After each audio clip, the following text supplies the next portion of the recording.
देखो सबसे पहले तो ये आता है कि भारत में पहले सिंगल एंट्री सिस्टम था, है ना। जो पुराने मुंशी रहते थे भी नाम लिखा और पैसा डाल दिया, ठीक। उससे अपन को इतना एक्यूरेसी लावानी नहीं पता चलता रहा।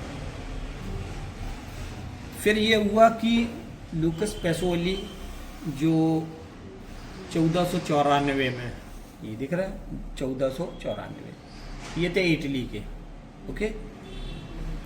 इन्होंने क्या किया, डबल एंट्री सिस्टम को लागू किया। डबल एंट्री सिस्टम वो होता है कि अपन ट्रांजैक्शन में लेन अथवा देन दोनों की संपूर्ण जानकारी होती है, और ये पद्धति आज पूरे बिजनेस के अंतर्गत लाभदायक है। आज जितने बिजनेस हैं लेखांकन को यूज़ कर रहे हैं, तो इनकी बनाई हुई डबल एंट्री सिस्टम से हमें बिजनेस पे बड़ा फ़ायदा होता है, क्योंकि हम दोनों व्यक्ति जो ट्रांजैक्शन में सम्मिलित हैं उनके बारे में हमें ज्ञात होता है, ठीक है। अच्छा, अब इंटर करते हैं। अब ये होती वित्तीय लेखांकन क्या है, ठीक है ना। तो वित्तीय लेखांकन जो है पर्टिकुलर वित्तीय लेन देन का रिकॉर्ड जो वर्गीकृत रहे, ओके, और उसकी समस्त प्रकार की जानकारी जो है आपको लेखांकन पे मिलती है, ठीक है। ये उसके सिंपल से नोट्स हैं, ठीक है। आगे बढ़ते हैं। It is a golden rules. देखो गोल्डन रूल्स वो कहलाते हैं कि जब भी हम कोई खाता बनाते हैं तो खातों के प्रकार होते हैं, ओके। जैसे कि personal account, real account, nominal. Personal account हमारे व्यक्तिगत खाता कहलाता है, रियल अकाउंट हमारे वस्तुगत कहलाता है, और नॉमिनल रहता है हमारा नाम मात्र के खाते, नाम मात्र के खाते।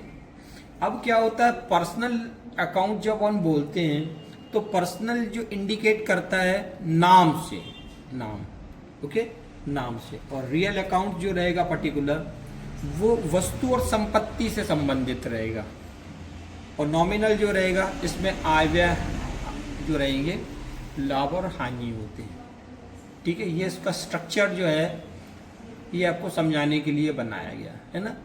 व्यक्तिगत खाता, वास्तविक खाता, आय व्यय खाता, प्राप्तकर्ता, पाने वाला रिसीवर, ठीक है, देने वाला जो रहेगा गिवर, ठीक है।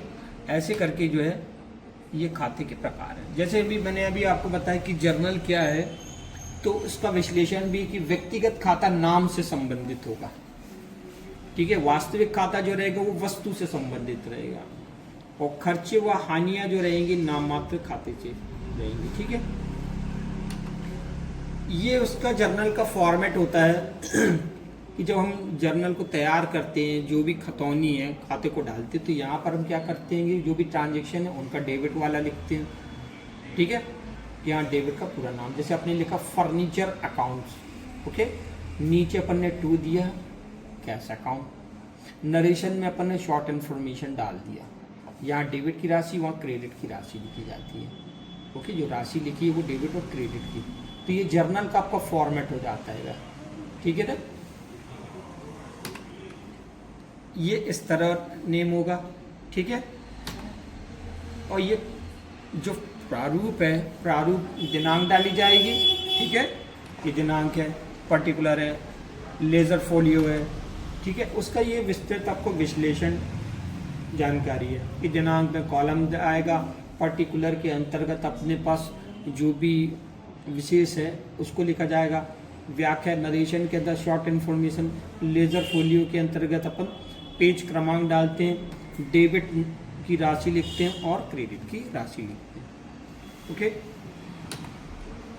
अब बात आता है कि लेजर क्या होती है। ये जो लेजर है, लेजर वह कहलाती है जिसमें एक खाते से जुड़ी पूरी इंफॉर्मेशन, जैसे आया अपनी लाइट, तो पूरा 12 महीने की लाइट का अपन पूरा लिखते हैं, समझ में आई बात।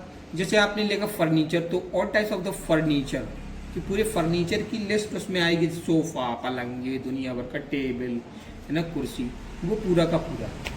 तो ये जो बोलता हैगा कि रिकॉर्ड किया जाता है वित्तीय रिपोर्ट के आधार पे, ठीक है। अब आगे बढ़ते हैं, ठीक है, ओके। इतना पर्याप्त है, इसको वर्क करो।